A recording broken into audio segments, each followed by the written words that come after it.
আসন্ন জাতীয় সংসদ নির্বাচনে খাগড়াছড়ি 298 নম্বর সংসদীয় আসনে বিএনপি মনোনীত ধানের শীষ প্রতীকের প্রার্থী ওয়াদুদ ভূঁইয়ার সমর্থনে পাহাড়ি সম্প্রদায়ের সমাবেশ অনুষ্ঠিত হয়েছে।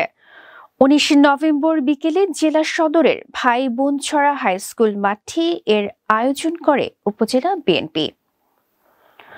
সমাবেশে প্রধান অতিথি ছিলেন বিএনপির প্রার্থী ও জেলা বিএনপির সভাপতি ওয়াদুদ ভূঁইয়া।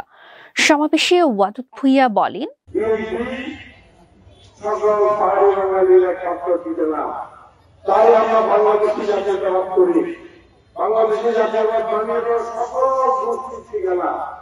আমরা বাঙালি জাতীয়তাবাদ করি না, বাঙালি জাতীয়তাবাদ আহ্বান করত। আমরা বাংলাদেশি, বাংলাদেশের মাটিতে যারা বাস করে, থাকে, ঘর করে, চাকরি করে, ব্যবসা করে,